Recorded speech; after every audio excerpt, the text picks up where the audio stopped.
बिस्मिल्लाहिर्रहमानिर्रहीम। कहते हैं कि बुरे कामों का बुरा ही नतीजा निकलता है। जैसा करोगे वैसा भरोगे, जो बोओगे वो काटोगे। आजकल ये तोशा खाना का केस जो है या इसका कानून जो है ये मीडिया के ऊपर है, और जो कानूनी इसकी हैसियत है वो भी सामने ला रहे हैं, जो वाक़यात पेश आए वो भी सामने ला रहे हैं। तो इसके ऊपर मैं कुछ कहना चाहूँगा कि इसकी शरई हैसियत क्या है, दीन इस्लाम इस मामले में क्या कहता है। ये जो तोहफे मिलते हैं किसी पोस्ट की वजह से, किसी मनसब की वजह से, जो उसको तोहफे दिए जाते हैं हुकूमत को, उसकी शरई हैसियत क्या है। पहले ये आप क्लिप सुनिए इस केस का थोड़ा सा, जो इमरान खान साहब अपना दफ़ा कर रहे हैं, और फिर इनके दफ़ा करने की जो शरई हैसियत है वो मैं आपके सामने बयान करूँगा। कैंपेन आ जाती है। कैंपेन शुरू कैसे होती है? नून लीग और जियो और जंग ग्रुप मिलके ये कैंपेन बनाते हैं। उस कैंपेन को उठा के फिर ये इलेक्शन कमीशन के पास लेके जाते हैं। इलेक्शन कमीशन में बैठा हुआ आदमी, जो चीफ इलेक्शन कमीशन, वो इनका खास आदमी है। वो उनके साथ मिलके फिर हमारे ऊपर फॉरेन फंडिंग केस मसलन वो ले आता है, और हमें मीडिया के अंदर पूरा बना कहा जाता है कि जी तबाह कर दिया इन्होंने, पकड़े गए, आप पार्टी को बैन कर दिया जाएगा फॉरेन फंडिंग केस के अंदर। और हम बार बार अपनी सारी सफाइयां पेश करते हैं। हम अपनी सारे जो फॉरेन फंडिंग के अंदर जो उन्होंने नाम लिया था उसके ऊपर जिन लोगों ने हमें पैसे दिए उनके नाम देते हैं। 40,000 के जो हमारे डोनर्स हैं उनके नाम देते हैं, और ये है 10 साल पुरानी चीज है। हम सारा रिकॉर्ड देते हैं, उसके बावजूद वो कोई ना कोई चीज उठाते हैं, FIA को हमारे ऊपर छोड़ देते हैं, किसी तरह साबित करने की कोशिश करते हैं कि इन्होंने कोई गलत काम किया। थोड़ी पहले प्रोपेगेंडा करते हैं, फिर कहते हैं कि जी पता चल रही है कि फॉरेन फंडिंग तो थी नहीं, अब जी प्रोहिबिटेड फंडिंग आ गई है, और उसके बाद वो केस अपने पास रख लेते हैं। तो पहले तो वो चलता रहता है, और फिर ये तोशाखाना सामने आ जाता है, वही इलेक्शन कमिश्नर उसको उठा देता है। ये नहीं पता कि नैब के अंदर केस पड़े हुए हैं नवाज शरीफ, यूसुफ रजा गिलानी और आसिफ जरदारी के। सुना आपने, यानी इमरान खान साहब की पूरी मुहिम का आगाज़ ही और पूरी सियासत इसी नुक्ते के गिर्द घूमती है कि नवाज शरीफ ने करप्शन की, फ़लाँ ने करप्शन की, केस है इनके, ये है वो है।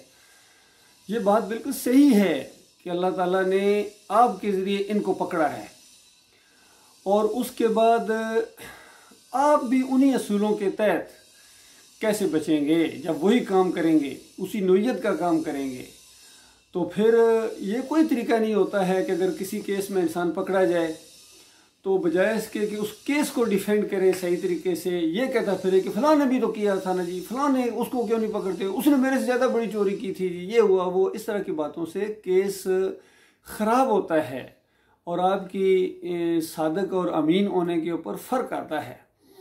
अब देखिए, फॉरेन फंडिंग या जो भी मामला है, 44,000 पता नहीं कितने डोनर्स हैं, कितने लोगों से ये मामला, पैसे का मामला, तो कहाँ तक ये दौलत का मामला पहुँचा है। और फिर ज़ाहिर बात है, इसी दौलत को इसी शैतानी रास्ते में इख्तियार किया जाता है, खर्च किया जाता है, इस जमहूरियत के रास्ते में, शैतानी रास्ते में कितना खर्च ये करते हैं अंदाज़ा लगाइए। कंटेनर, झंडे, ये वो, लाइटिंग सिस्टम, गाना, डांस, म्यूज़िक के ऊपर कितना खर्च किया जाता है अंदाज़ा लगाइए। तो क्या ये कौमी ख़जाने में अगर डाल दिया जाता पैसा, या गरीबों के ऊपर खर्च किया जाता, वो बेहतर नहीं था। उसके बाद मैं अपने इस असली बात की तरफ आता हूँ, जो तोशा खाना का मामला है। इस सिलसिले में हमारा इस्लाम क्या कहता है। बड़े अफसोस के साथ मैं बात कर रहा हूँ कि इनको इस्लाम वो नज़र आता है जो सिर्फ इनके फ़ायदे की कोई बात करे, वो इनको इस्लाम बहुत अच्छा लगता है। और जो इस्लाम इनके ख़िलाफ़ कोई बात करे तो वो तो बिल्कुल इनको अच्छा ही नहीं लगता, उससे तो दूर भागते हैं, वो उसको ज़ालिमाना सज़ाएँ और ना जाने क्या क्या करार देते हैं। अब देखिए, हमेशा उमर बिन ख़त्ताब को मिसाल के तौर पर पेश किया करते थे, अली रज़ी अल्लाह तआला की मिसाल दिया करते थे कि उनको कटहरे में जब खड़ा किया जा सकता है तो इनको क्यों नहीं किया जा सकता। तो जब इनको किया जा सकता है तो आपको क्यों नहीं किया जा सकता। ये तो असूले की जैसा रहेगा। अब आप ये दफ़ा कर रहे हैं कि इससे पहले जो तोशा खाने के ताइफ होते थे उसका पता नहीं 20% दे के, अंदाज़ा लगाइए कैसा इन्होंने रूल बनाए, क्योंकि इन्होंने तो हुक्मरान बनना था, सब ने मिलकर ये कवानीन बनाए कि 20% और पता नहीं पहले 10% दे के उसकी असली कीमत का तो आप ले सकते हैं। और गाड़ियाँ भी ली जरदारी साहब ने, और इन लोगों ने भी, दूसरे लोगों ने कितनी चीज़ें ली वहाँ से। और इमरान खान साहब के पीछे रहने वाले थे, इन्होंने कहा बैती गंगा में हम भी हाथ धो लेते हैं, लेकिन थोड़ी सी परसेंटेज बढ़ा दो ताकि पता चले कि मैं ज़्यादा अमानतदार हूँ। इन्होंने 50% रख दी कि 50% उसकी कीमत अदा करके वो चीज़ अपने कब्ज़े में ली जा सकती है। तो 50% देने के बाद भी वो इतनी बड़ी बड़ी कीमती चीज़ें होती हैं कि वो जो तोहफे दिए गए हैं वो इस मनसब की वजह से दिए गए हैं। ऐसा ही वाक़या एक दफ़ा नबी सल्लल्लाहु अलैहि वसल्लम के दौर में पेश आया था। एक साहब गए कलेक्शन करने के लिए सदक़ात, खैरात या जो भी वो ज़कात वगैरह, वापस आए तो सारा जो माल था वो बैतुल माल में जमा कराया और साथ ही कहा कि ये कुछ चीज़ें हैं जो उन्होंने मुझे ज़ाती तौर पर दी हैं, यानी तोहफे दिए हैं। तो उसके बाद नबी सल्लल्लाहु अलैहि वसल्लम को इस कदर गुस्सा आया, और बाद में ये नबी अलैहिस्सलाम का अंदाज़ था, कोई बात जब इज्तिमाई तौर पर तरबियत करते थे तो किसी एक को टारगेट नहीं करते थे बल्कि सबको बताते थे।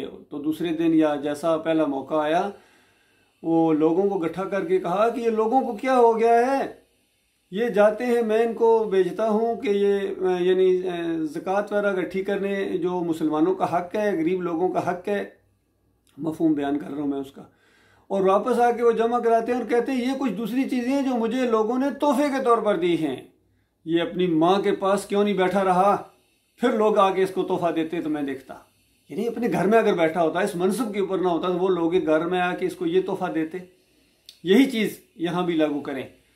क्या इमरान खान साहब अगर प्राइम मिनिस्टर ना होते, घर में बैठे होते एक आम इंसान की हैसियत से, तो क्या सऊदी अरब का बादशाह इसको आके ये घड़ी तोहफे में देता है, इतनी मालियत की, मिलियंस डॉलर की, और इतना बड़ा वो पेन जिसके ऊपर हीरे लगे हुए हैं, जिसकी कोई कीमत ही नहीं लगाई जा सकती, वो इनको आगे तोहफे के तौर पर देते हैं?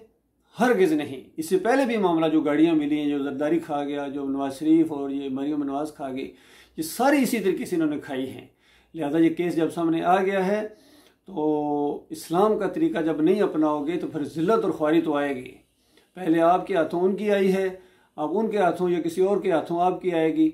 ये दुनिया की ज़िल्लत और ख्वारी है जो मरने के साथ आग लगने वाली है इमरान खान साहब, उसका आज आप तसव्वुर नहीं कर सकते हैं इस शिर्क की वजह से।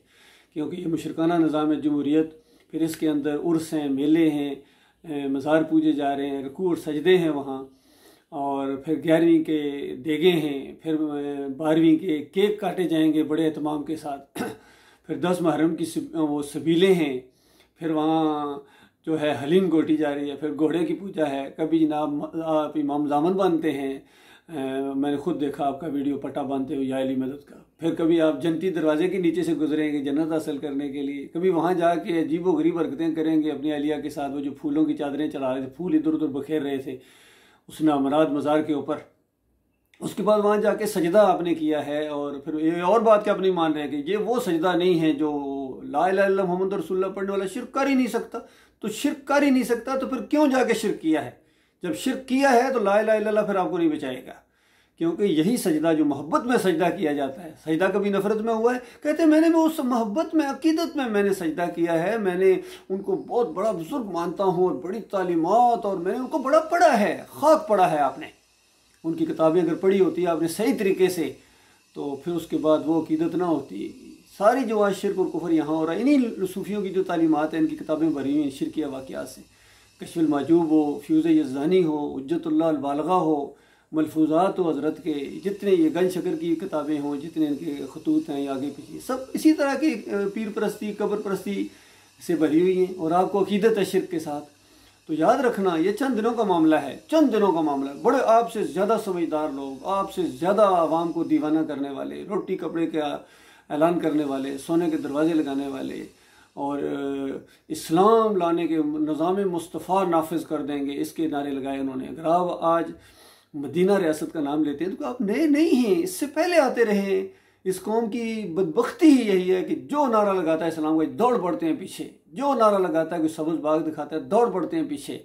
और फिर जब उनके करतूत सामने आते हैं, अभी तो थोड़े थोड़े आ रहे हैं, हल्के हल्के, अल्लाह ताला ट्रेलर आपको दिखा रहा है। अवाम मेरे पाकिस्तानियों मुसलमानों का फिर भी तुम्हारी आंखें नहीं खुलेंगी, नहीं खुलेंगी तो फिर जहन्नम की आग में जाके खुलेंगी इन्हीं लीडरों के साथ, चाहे ये मजहबी लीडर हों आपके, तारिक कादरी जैसे, फजल रहमान जैसे, तारिक जमील जैसे और कितने हैं। ये चाहे ये सीनियर साफ़ी हों या जूनियर साफ़ी हों, कोई ईमान अकीदे की बात नहीं करता। चाहे ये जर्नैल हों, जो भी हों, इनको कोई ईमान अकीदे से गरज नहीं है, यकीन कीजिए। लिहाजा लिल्लाह तौबा करो, माफ़ी मांगो और इस आगाज़ करें। इमरान खान साहब ऐलान कर दें कि ये मेरे से गलती हो गई है, मुझे अब पता चला है कि इस्लाम का सिस्टम ही नहीं है तोहफ़ा वसूल करना, ये तो खालिस स्टेट का हक़ है। हाँ, सबको बता के, बल्कि बताया जाए, ऐलान किया जाए भाई इतना बड़ा एक तोहफ़ा आया है, इसमें बड़ी कीमत है, पाकिस्तान को वैसे भी पैसे की ज़रूरत है, इसको ओपन बोली लगाई जाए, इसको बेचा जाए, वो बेचने वाला अगर है तो, और खालिस बैतुल माल में जमा करा दीजिए। किसी एक का, 1 रुपये का, किसी एक फिल्स का उसके ऊपर हक़ नहीं है। और जो एक टेढ़ी पैसा, एक फिल्स भी उसको अपने तसर्रुफ में लेता है इस तोहफे को, तो वो मुजरम है, उसके ऊपर केस बनाया जाएगा। इंशाअल्लाह जब सही अल्लाह के बंदे आएंगे, एहतसाब होगा और कड़ा एहतसाब होगा, और यहीं से शुरू होगा। चाहे बड़े से बड़ा कोई हो, चीफ जस्टिस हो, जर्नैल हो, बड़ा सीनियर साफ़ी हो, या बड़ा कोई ऊंचा मंजा हुआ सियासतदान हो, या कोई साहूकार हो, बड़ा कानून का रिश्तेदार हो, बचेगा कोई नहीं। क्योंकि इस्लाम अपनी ताकत रखता है, अपनी पावर रखता है। जब अल्लाह के बंदे आएंगे तो ये मामला करेंगे, वो सही मानों में रियासत बनाएंगे।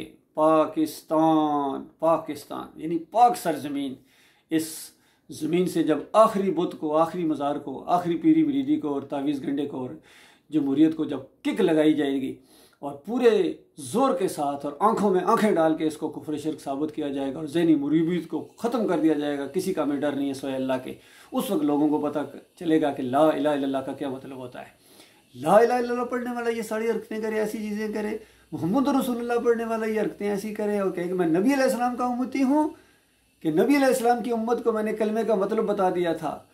नबी अलैहिस्सलाम की उम्मत को आपने कलमे का मतलब नहीं बताया है, कलमे का मतलब छुपाया है और कलमे का गद्दार बनाया है, और इनको होश भी नहीं है, ये इस रास्ते में जाने दे रहे हैं और समझते हैं मैंने एक बेटा कुर्बान किया, मेरा दूसरा भी बेटा होगा तो वो मैं कुर्बान कर दूंगी। आपको होश नहीं है। आपके ये जुमले कितने शैतानी जुमले हैं कि आपको अल्लाह ने बेटा दिया, इसको अल्लाह के रास्ते में ट्रेंड करने की बजाय, अल्लाह के रास्ते में इसको जहाद और अल्लाह के रास्ते में दीन की तरबियत की बजाय आप इसको जमहूरियत के रास्ते में कुर्बान कर देंगे, पीर साहब के रास्ते में कुर्बान कर देंगे। एक बहुत बड़े कारोबारी और बड़े समझदार बनने वाले आदमी को मैंने देखा कि इन पीरों और इन मौलियों की मोहब्बत में इस कदर दीवाना है कि इस हराम खोर के लिए वो कहता है मैं इसकी खातिर अपनी जान देने के लिए तैयार हूँ। अंदाज़ा लगाइए, जो दीन को उजरत बनाए हुए है, अजान देने के पैसे, नमाज पढ़ाने के पैसे, दीन को बेचता है, ट्यूशन कहता है, और ये पीछे चलने वाले कहते हैं हम इनकी खातिर अपनी जान दे देंगे। कोई नवाज शरीफ की खातिर जान देने के लिए कहता है जान अल्लाह की, वोट नवाज शरीफ का। अच्छा, जान अल्लाह की और वोट इसकी, यानी हमायत मैं इसकी करूँगा, जान तो अल्लाह ने दी हुई है, बाकी हर मामले में मैं इसकी हमायत करूँगा। कोई कहता है मैं फजल रहमान को नहीं छोड़ सकता हूँ, कोई कहता है मैं तारिक कादरी को नहीं छोड़ सकता हूँ, कोई कहता है मैं इमरान खान को नहीं छोड़ सकता हूँ, कोई कहता है मैं इसको नहीं छोड़, अल्लाह को छोड़ सकते हैं, बाकी सबको ये नहीं छोड़ सकते हैं। तो ये एक मुख्तसर सी बात थी आपके सामने। लिल्लाह तौबा करो, माफ़ी मांगो, और जिसने भी ये खाया है, माल खाया है बैतुल माल का, ये सारे वापस करो कबल इसके कि तुम्हें बिल्कुल तुम्हारा कड़ा एहतसाब होगा और बार बराबर किसी को किसी की सिफारिश करने की इजाज़त नहीं होगी। इंशाअल्लाह अल्लाह ताला वो दिन लाए और अल्लाह ताला इंसानियत को सही मानों में मगरमच्छों के शिकंजे से निकाले, जो इनको झूठ से, फ्रॉड से इनको लूटते हैं, अपनी दुनिया की खातिर इनकी दुनिया और आखिरत दोनों बर्बाद कर रहे हैं।